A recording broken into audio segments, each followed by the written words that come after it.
Welcome everybody. Thanks for coming out. So my name's Adam. I'm the executive chef for the Murphy Hospitality Group here in PEI. So we have a few restaurants here in Charlottetown, but we're as far as Nova Scotia and New Brunswick and Newfoundland. So we're kind of all over the Maritimes, the Maritime provinces.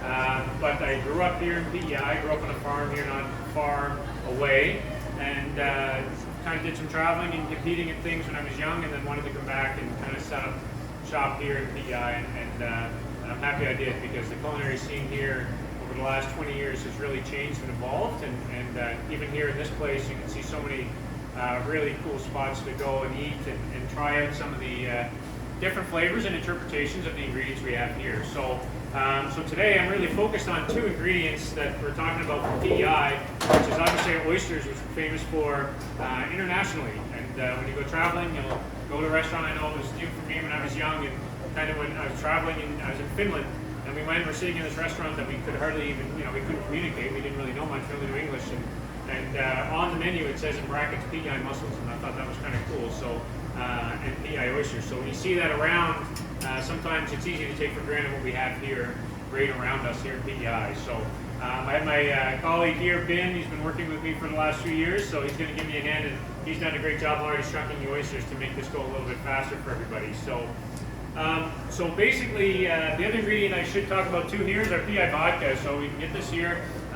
So we are excited to use this, and whenever we started this down, we said, how do we use vodka in a different way, and then obviously showcase our oysters. So I prefer oysters raw and on the half shell, but that's a pretty boring demo. So we wanted to do something a little bit different. So we actually, we're using the vodka. We're going to do a tomato vodka sauce, which is a bit of a different interpretation of baked oysters. I'm sure a lot of people have had Rockefellers, or even just baked with cheese and so on. There's lots of different ways. And that's kind of the glory in it all, and the versatility of the ingredients that we have. So we have some oysters already shucked, but I will go over that in a minute. And I also have some bacon cooking off, which you can smell, I'm sure, because that takes a little bit of time to get going. So and I'll walk through all that. So I'm going to get started.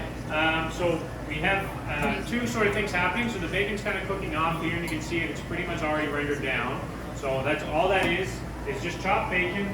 I left a little bit in here to show you. So it's just taking the raw bacon and slicing it, and we put it in a pot and on just low heat, kind of let it cook over time. I don't want it crispy, but I want that sort of fat rendered off. And just a trick you can use when you're at home, if you cook bacon, you don't generally want to just put it on high heat. It's going to splatter and spit fat at you and so on. And sometimes different parts of it crisp up. But in this case, because I wanted to make them all cook it evenly, I actually add some water at the start and let it just cook slowly. And what the water does, it helps it keep the temperature from rising too high, and it lets the fat render out at the same time, or equally. And that's what creates this sort of softer but cooked out bacon, rather than that, nobody wants the chewy bacon. And generally, you see either chewy or crispy, and this is kind of a nice in the middle. So, little bacon tip. So, what I'm going to do is just have a pot. So we have a few ingredients. We do have a recipe. The recipe will be available online as well after this. So if anybody wants to pick it up, it's going to be available. And it's very simple. All we're doing is building some flavors, very sort of standard practice. So we've got some olive oil here. So we're going to add that in, and it's on about a medium heat here. We have some chopped shallots and some garlic, and then we have some vodka, chili flakes, and tomato paste. So those are kind of the ingredients we're going to start with. Here I have some tomato puree, which is just to kind of bulk up that sauce. And then we have some fresh herbs. I've got parsley, I've got fresh basil, and then of course salt and pepper, and then we'll finish it with a little bit of cream. Okay, so you don't have to remember all that, because we're going to do it all at the same time here.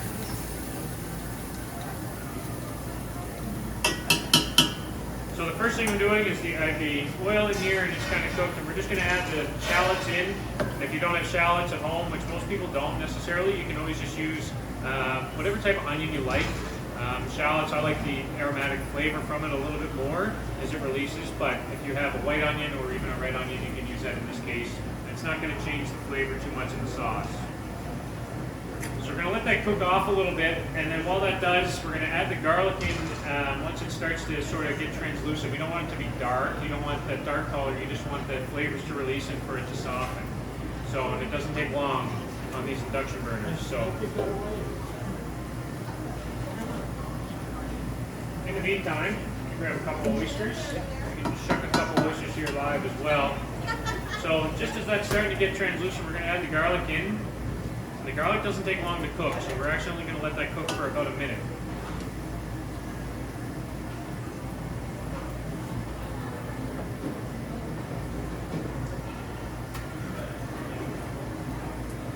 Basically, at the end, you can do this in a couple different ways. I'm going to puree the sauce when it's all done, but everything is chopped up really finely, so you wouldn't even really have to do that, but I am going to do it for the sake of the demo. But you could just keep it whole too if you like, and that's really just personal preference. It's more on texture than anything. And I'm sure you can start to smell that now. The garlic's coming through and the shallots are coming through, which is what we want. So the next thing, we're going to add some chili flakes. Won't go too many because I don't want it to get too hot. But you can adjust that. So if anybody likes oysters with hot sauce on it and so on, I like to have a little bit of heat in there. Not everybody does, but it's personal preference. I like that, just a touch in here, and I'm going to add it here at the same point so you can see it's starting to cook off, and you can start to smell it as it comes off, as it starts to release and heat up.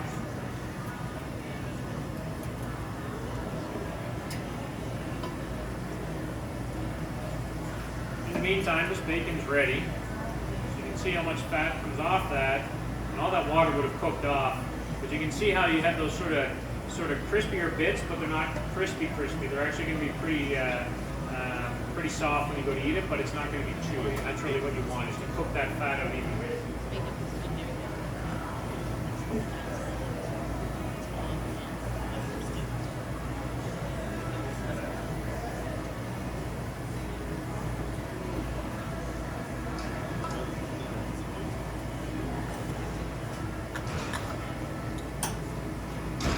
So, just as this is coming now, this is all starting to cook off, which is great. We're going to add the tomato paste in. It's not much here, just a little bit.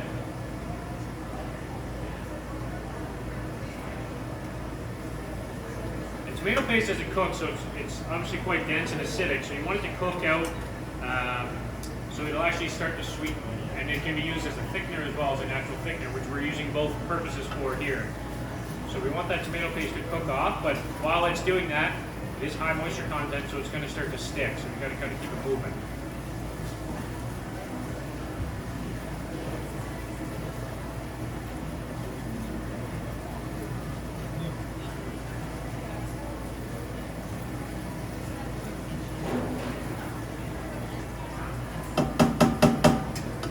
As that's cooking, I have some of the vodka here as well, so I'm going to add that in. I want that to cook down a little bit so that it releases, but it'll sizzle, of course.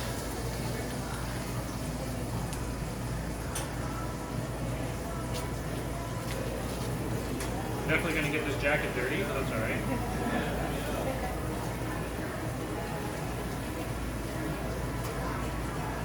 So I'll hold this up a little bit, you can see it. So you can see everything is sort of cooking out. You can see obviously the red from the tomato paste, which is great. But there's not a lot of liquid there. That cooks off really fast. This is a bigger pot service, and not everybody's going to cook in something this size at home, but we're not making a large volume here, but the more surface area you have, the faster it's going to cook. So if you're using a little small pot, that's going to take longer, and you need to move it more. Has everybody here tried oysters? Has everybody had oysters raw? Yeah? Everybody had them cooked? No? Some yes, some no? Okay. I always love to find out if people prefer them raw or cooked. Ben likes it raw. Oh, yeah. Yeah, he prefers them raw. So do I. So Ben, you can strain off the bacon. Okay? So just as that's starting to cook, we're going to add in some of the tomato puree, which this is just literally puree of tomatoes. You can buy this, or you can puree it yourself. Add that into the sauce.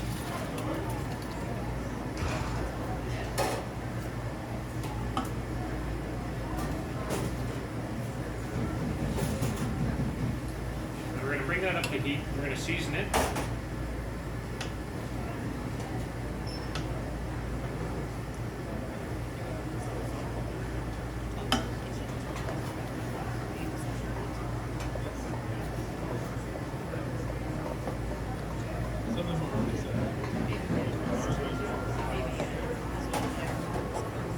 So I'm going to bring that up, and once that comes up to simmer, it's going to really let all the flavors combine. So a little bit of the heat, you're going to have the shallots, you're going to have the garlic, all those sort of aromatics in there, which is going to sort of build build some body into the sauce. We don't want this to overtake completely with the oyster. The oysters are naturally salty, so we want to be careful there.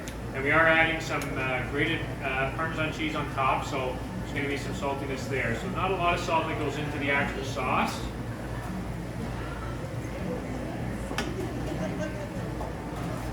And then we have some fresh herbs here as well to sort of just bring it all together.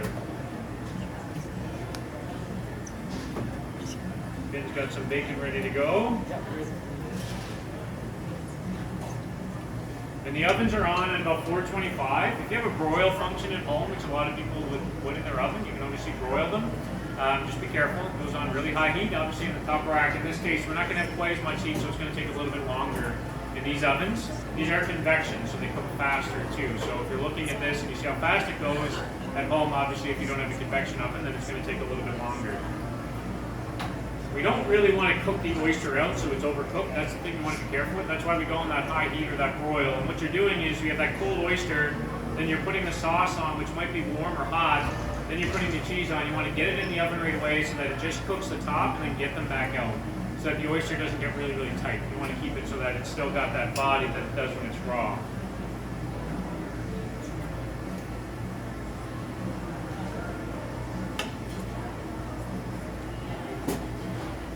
Anybody have one of these at home?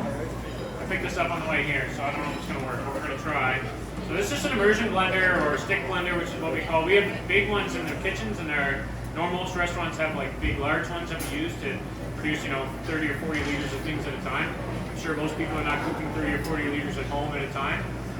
But these are great. They're handy little tools. If you don't have one of these, you can use a standard blender if you have one at home to make smoothies or whatever it is that you might use it for. It's the exact same idea. It's just a little bit more convenient and it's not as hard to clean. So this is coming up to a simmer now, which is pretty much where we want to get it to. We're going to let it cook for a couple minutes and then we're going to start assembling.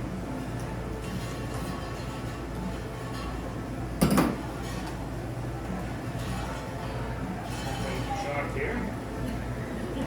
That'd be great. On camera, people watching. We're good. So the thing about these, if you do have one of these at home, one thing that's important to know is the way that the gear works inside them is they have to stay straight up. A lot of people make the mistake of tilting them on the side because you're trying to get the corner or something like that. It's not really how they're designed and it'll wreck the motor. So you want to just keep it straight and move it around the pot like this rather than turning it and trying to get the corners.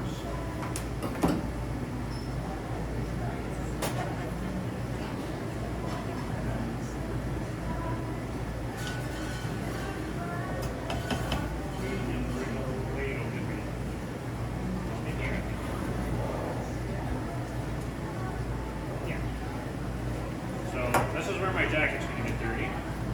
It's starting to spin here a little bit, so that's good. So let's hold this up rather than the whole pot. But you can see how the texture is not really smooth right now. Okay, and that's okay. That's fine. It's really personal preference, but we're going to try to smooth that out a little bit. So while this is still continuing to cook, I'm going to puree it with this. So in this case, I got to tilt it over and keep it straight.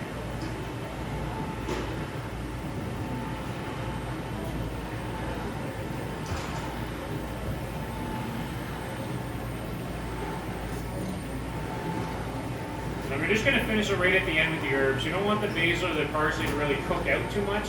They're soft herbs, and in this case, we don't really need them to cook. They're just in there to add a little bit extra flavor to kind of make everything come together. So it'll actually be the last thing that we add.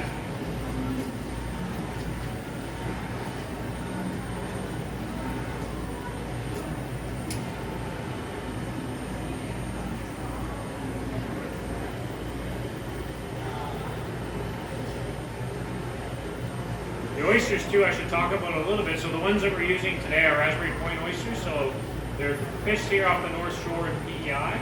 They have Raspberry Point as a company, they fish 6 different varieties. And for those that don't know oysters, they take about 46 years to mature before they're fished. So it's not like we just have this, we can go and fish them all and the next year there's a whole new batch. It's actually quite an operation and it's a lot of logistics for them to figure out sort of what they can fish and when they can fish and make sure that it's a sustainable practice, because we go through a lot of oysters, so, and they ship all over the world from here.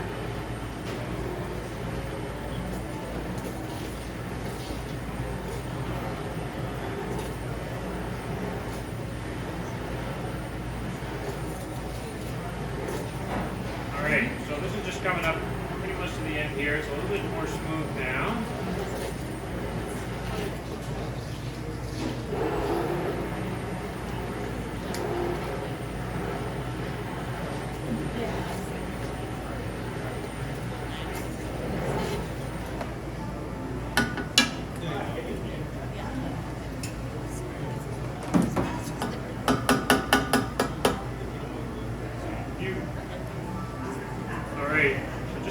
So it's a lighter in color now, obviously, because we pureed it out. We're going to actually add a little bit of cream to finish this, and some fresh herbs.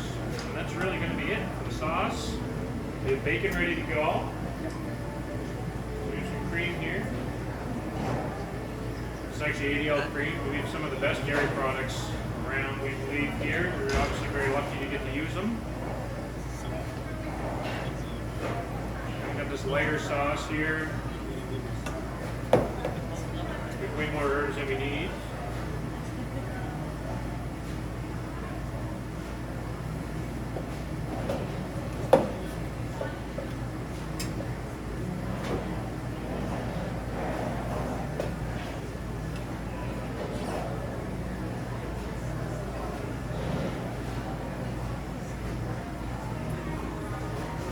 All right, so Ben's going to taste it for me. I'm lactose intolerant, so I can't even try it. So we'll find out. He likes to do the thumbs up or thumbs down, so we'll see what he thinks. Wow. He's paid to do that, so it's okay. It doesn't matter what I give him, he's always going to say that. So we'll let you all try it and let me know what you think. So, okay, Ben, let's get this put together. So you can see, I'll just walk around here a little bit so you can see how this sauce comes together, okay? So you got that nice color, okay? The thing about this sauce is, yes, I'm using it for oysters here, but this actually sauce can be used in a pasta if you wanted to make a pasta dish or do something with an entree. Absolutely, you can use that. It's a very versatile sauce. In this case, we're going to use it because we think it complements with the oysters quite well. So it's got that nice smooth texture. If you don't like the herb pieces, obviously you can blitz that as well, but I like the extra color that you get from it. Okay, so to do this, relatively quick. We're going to both work at this. So all we're going to do to finish, so you can obviously we have our oysters here. We have them on these trays, which you can use a baking sheet at home. We have rock salt on the bottom. That's because it can go in the oven and it's not going to manipulate anything, but it's going to keep the oysters standing the way we want to. So you don't have them all tipped on the sides, and then you're losing all the juice and the flavor that's in there. Or the natural liqueur is what we call it, which is that flavor inside. And it takes 6 years to develop that flavor, so we don't want to lose it.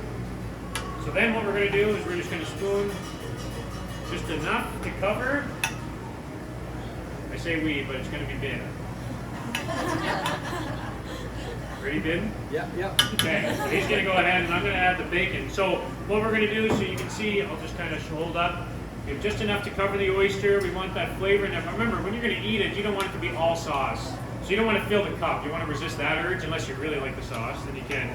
Ben probably would. So, and then what we're going to do is just top it off with just a couple small pieces of bacon, which adds again a little bit of that saltiness, but a little bit of texture.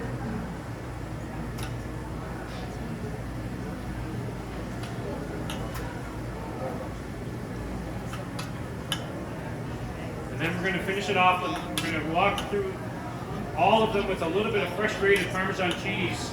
And that's what we're going to throw in the oven so it melts down a little bit. And then we're going to be good to go.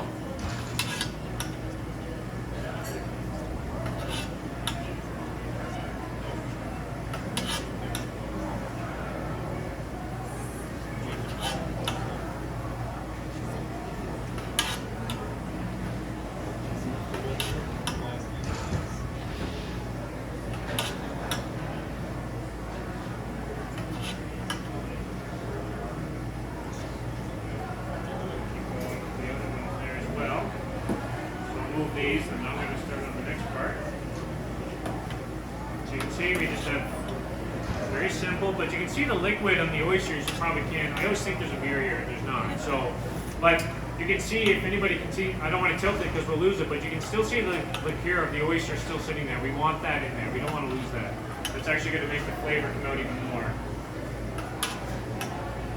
We got a little bit of cheese here, which we're going to make a mess of this pan, but that's all right. We're going to go just a little bit of cheese over the top.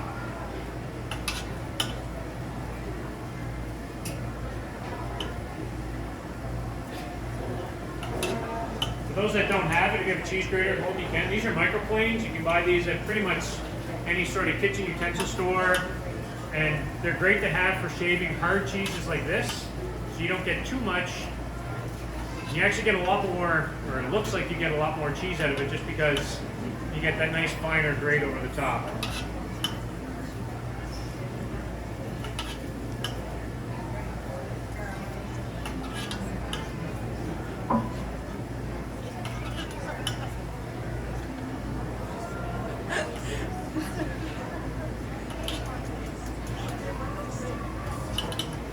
So we know we don't have to season it anymore at this point. We're good to go. So I'm going to fire these right in the oven. They're not going to take long. They're only going to go for a couple minutes. Do it high.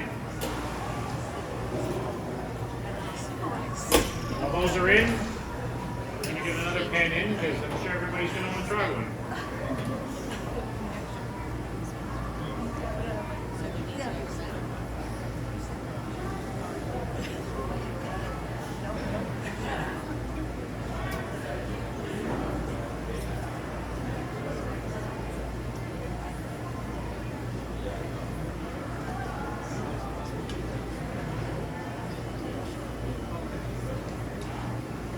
Away.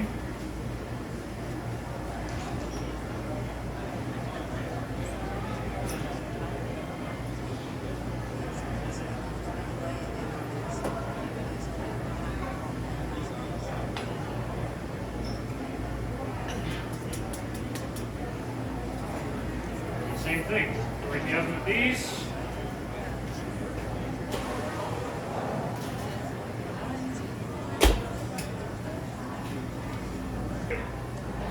See here, we didn't broil it, so we're only going to melt the cheese on the top. If you broiled it, you'd get a little bit of that color from the cheese cooking on the top, but in this case, we don't really want to overcook it. The sauce went on hot, so because of that, we don't want to leave it in the oven for too long.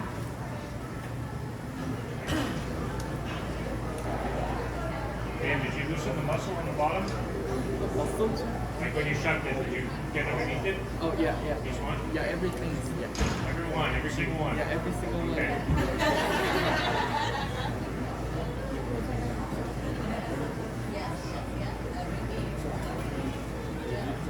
If you don't have a bin in your life, you should get one.